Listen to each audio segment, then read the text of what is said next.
এই সপ্তাহে না টেক জগতে অনেক বড় বড় ঘটনা ঘটে গেছে, আর সেই সমস্ত আপডেট নিয়ে বরাবরের মতো আমি প্রিয়তোষ তোমাদের সামনে হাজির হয়ে গেছি। আর সত্যি কথা বলতে বাংলা ভাষায় এই ধরনের টেক আপডেট দেওয়ার মতো তো তুমি আর কাউকে খুঁজে পাবে না। যাই হোক, প্রথমেই তাহলে OnePlus-কে দিয়ে শুরু করি।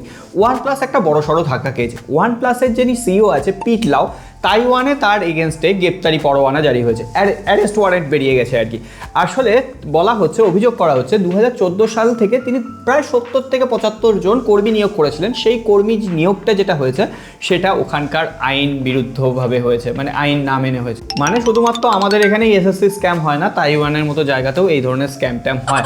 তো দেখা যাক এখন পিটলাওকে অ্যারেস্ট হতে হয় নাকি পিটলাও অন্য দেশে গিয়ে আবার নতুন করে বাণিজ্য করে বা আবার কোর্টে গিয়ে হয়তো জামিন পেয়ে যেতে পারে।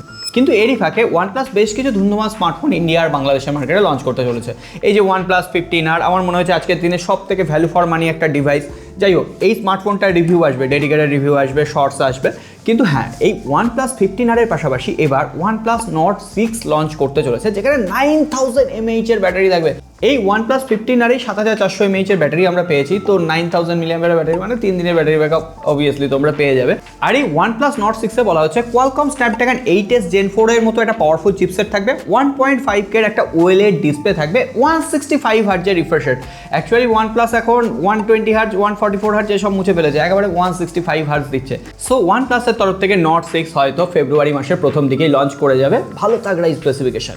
আজকের টেক নিউজে ভিভোর সম্পর্কে বেশ কিছু খবর রয়েছে, কিন্তু তার আগে স্যামসাং এর খবরটা দিয়ে দিই। স্যামসাং গ্যালাক্সি S26 আলট্রা হয়তো 23শে ফেব্রুয়ারি অফিসিয়াল ভাবে লঞ্চ করতে চলেছে।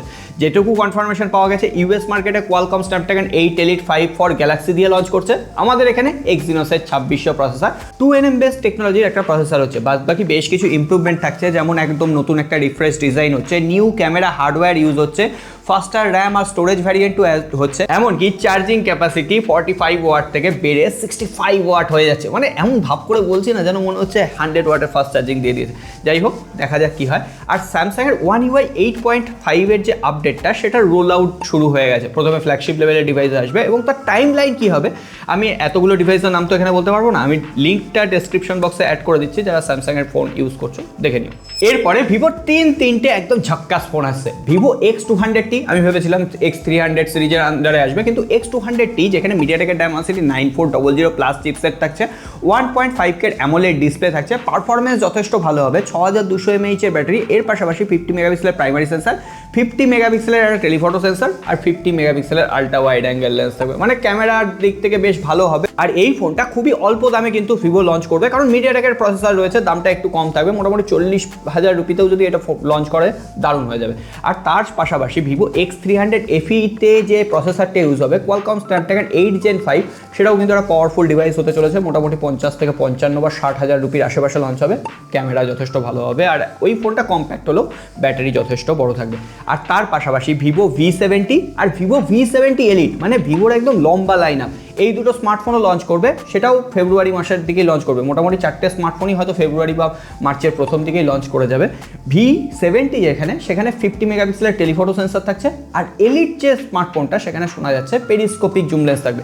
তবে হ্যাঁ, প্রসেসর দুটোরই এক থাকার সম্ভাবনাই বেশি। তোমরা এই চারটের মধ্যে কোনটাকে বেশি প্রেফার করবে অবশ্যই জানিও।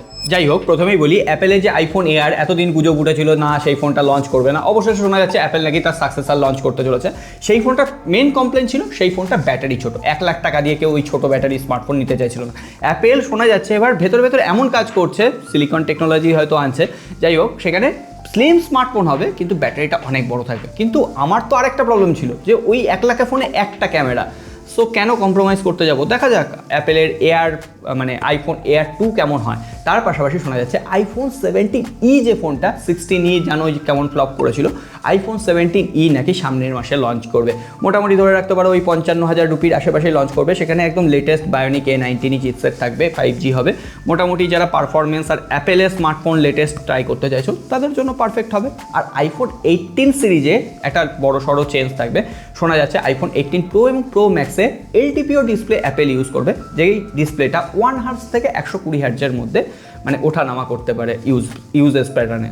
এরপরে মোটোরোলা একদম গেম চেঞ্জিং একটা ডিভাইস লঞ্চ করছে, কিন্তু এটা কতটা মার্কেটকে চেঞ্জ করতে পারবে সেটাই দেখার। যাই হোক, মোটোরোলা সিগনেচার ফোনটাকে নিয়ে মোটোরোলা বেশ অ্যাডভার্টাইজমেন্ট করছে দেখলাম, জানি না এখনো রিভিউ ফিভিউ আসবে কিনা। কিন্তু এই সিগনেচার ফোনটার মেন বৈশিষ্ট্য হচ্ছে এখানে 6.8 ইঞ্চির একটা 1.5K 165 হার্জের এলটিপিও ডিসপ্লে থাকছে।